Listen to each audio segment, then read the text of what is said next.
जय जगन्नाथ। आज है मेरा 7वां दिन पुरी में और आज फाइनली रथ यात्रा है। तो काफ़ी ज़्यादा एक्साइटमेंट है। एकदम अर्ली मॉर्निंग निकल चुके हैं यात्रा के लिए और आज तो कुछ भी व्हीकल नहीं चलेगा।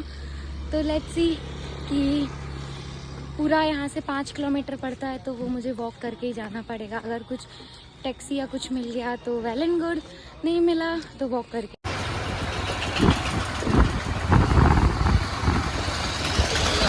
मंदिर से नियर बाय पहुँचते साथ ही पता चल रहा था कि हाँ आज रथ यात्रा वाला दिन है।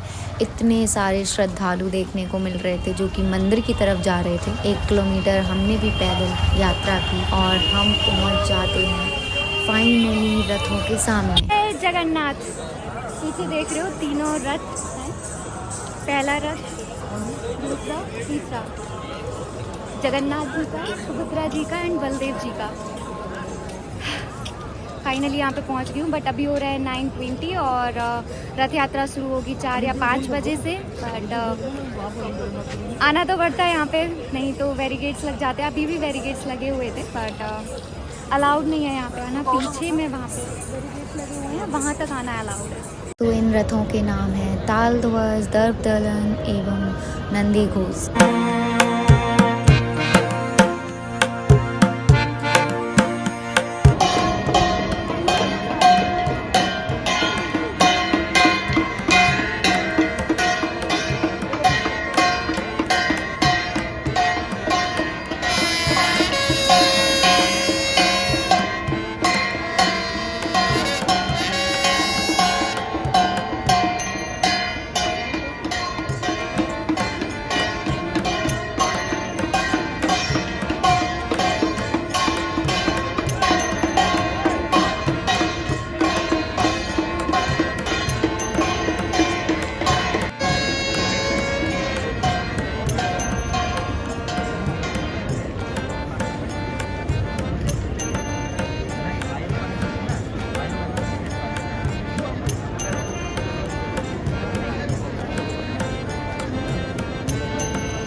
गर्मी से राहत पाने के लिए ऐसे वाटर स्प्रे किया जा रहा था। हर कोई बस भगवान का इंतज़ार कर रहा था कि कब भगवान आए और हमें दर्शन दें।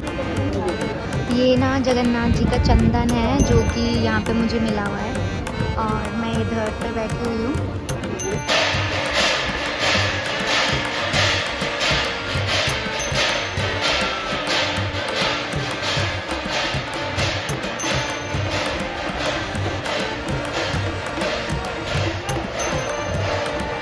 सभी भगवान जी की एक झलक पाने के लिए इंतज़ार कर रहे थे। सबसे पहले श्री घर से हमें निकलते हुए दिखाई दिए बलराम जी। इन्हें बड़े ठाकुर भी बोला जाता है क्योंकि ये हैं हमारे कृष्ण भगवान के बड़े भाई।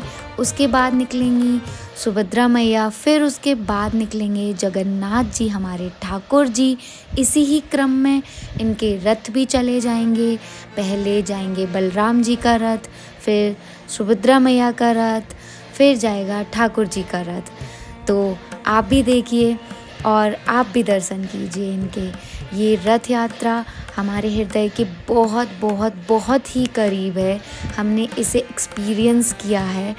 इस रथ यात्रा को शब्दों में वर्णन करना बहुत बहुत बहुत ही मुश्किल का काम है। बलराम जी अपनी रथ की तरफ बढ़ते हुए और ये बहुत धीरे धीरे इनको सेवक लेके जाते हैं।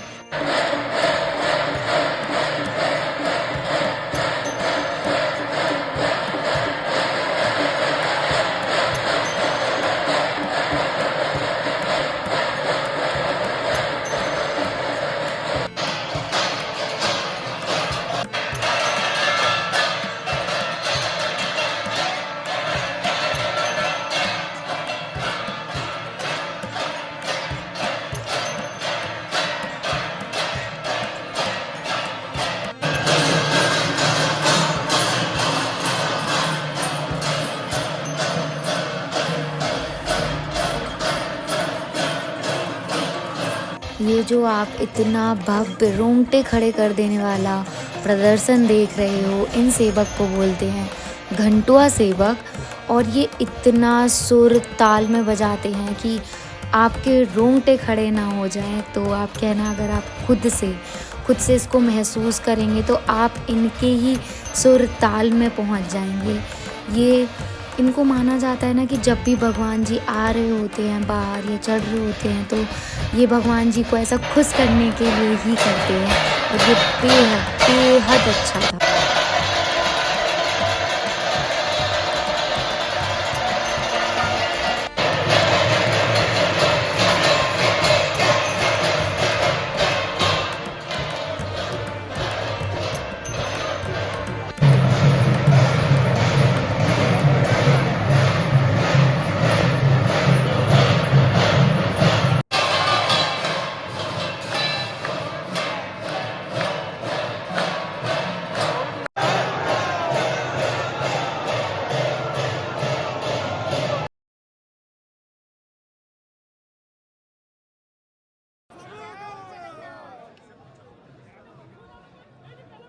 हरी बोला, हरी हरी बोला।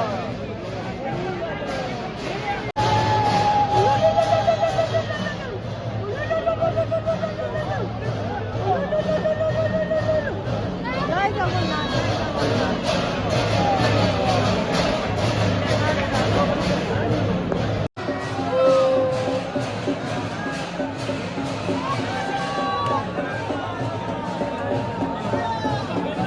আর কষ্ট দিয়ে না।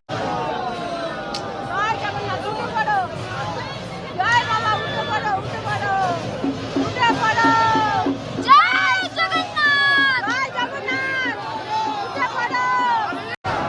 জয় বাবা, জয় বাবা,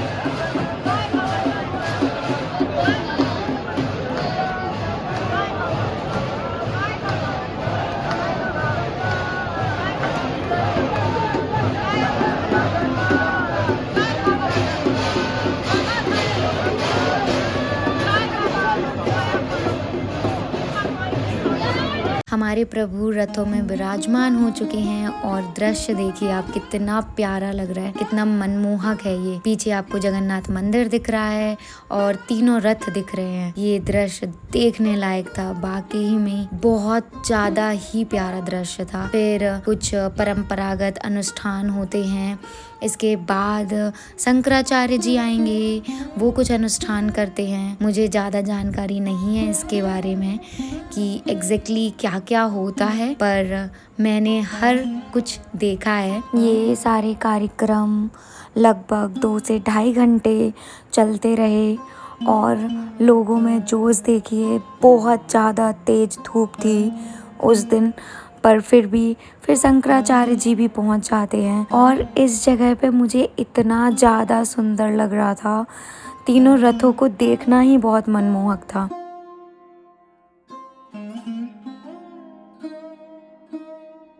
थोड़े समय बाद वहाँ पर पुरी के राजा पहुँच जाते हैं और राजा जी प्रॉपर ठाट बाट के साथ आते हैं, जैसा कि हम देखा करते हैं कि राजा पालकी में बैठ के आते हैं, वो उसी तरह। और उनके चेहरे पर एक मुस्कान थी, सबको नमस्कार कर रहे थे। वो काफ़ी ज़्यादा अच्छा लग रहा था कि किस तरीके से राजा आज भी अपने कल्चर को, अपने इतिहास को आगे लेके जा रहे हैं। यहाँ पर एक रिवाज है कि राजा आते हैं और रथ चलने से पहले राजा जी खुद अपने हाथों से झाड़ू लगाते हैं। और जो झाड़ू रहती है उसका जो ऊपर पकड़ने वाला होता है वो रहता है सोने का। और पहले राजा जी पहुँचते हैं, पहले कोई पूजा होती है, वो चारों तरफ परिक्रमा करते हैं और उसके बाद जो वहाँ के सेवक होते हैं वो ऐसा फूल डालते हैं और वो झाड़ू लगाते हैं यहाँ पे। फिर थोड़ी देर बाद सब ऐसा आराम जैसा होने लगा था, बट सेवक कुछ ना कुछ कर रहे थे। फिर धीरे धीरे ये जो पाथ बना था जिससे भगवान जी को ऊपर लेके गया था, उनको हटाते हैं क्योंकि अब रथ निकलने की तैयारी होने लगी थी। उसके बाद रथों पर घोड़ा लगाए गए। पहले तो रथ जो असली वाले घोड़े होते थे वही खींचते थे। उन सबको हमारे दिल से धन्यवाद, जो यहाँ पे काम कर रहे थे या जो सेवक थे या जो पुलिस में थे, जो भी कार्यकर्ता थे या आर्मी से थे कार्यकर्ता थे, जो हमारे लिए खाना बना रहे थे, जो वर्कर्स थे, उन सबको हमारी तरफ से धन्यवाद। बलराम जी का रथ बिल्कुल तैयार हो चुका था बढ़ने के लिए, तभी हमारी प्रेसिडेंट मुर्मू जी पहुंच जाती हैं वहाँ पे अनुष्ठान करने के लिए। ये रथ को खींचेंगी। सबसे पहले रथ बिल्कुल तैयार था बलराम जी का और धड़कनें एकदम तेज हो गई थी, क्योंकि यही वो समय था जिस समय पे हम अपनी आँखों से रथ को बढ़ते देखे। रथ बढ़ने लगा था, सब रस्सियों से खींच रहे थे, सबको अलाउ कर दिया गया था रथ खींचने के लिए। सारी पब्लिक जो श्रद्धालु थे वो भी रथ खींचना शुरू कर दिए थे। यहाँ पे एम्बुलेंस हमेशा अवेलेबल होती है, ताकि अगर किसी को भी कोई भी परेशानी हो तो जल्द से जल्द उसका ट्रीटमेंट कर सके, क्योंकि इतना भीड़ होती है, इतनी भीड़ कि चक्कर आना, डिहाइड्रेशन होना बहुत नॉर्मल है। उसके बाद हम भी पहुंच जाते हैं सुभद्रा जी के रथ के पास रथ को खींचने के लिए।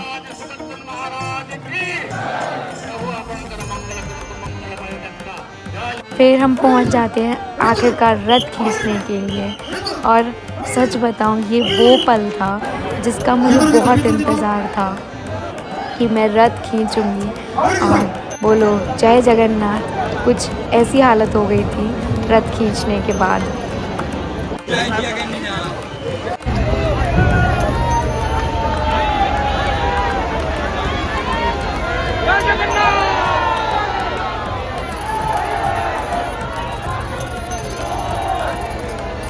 बोलो जगन्नाथ प्रभु की जय।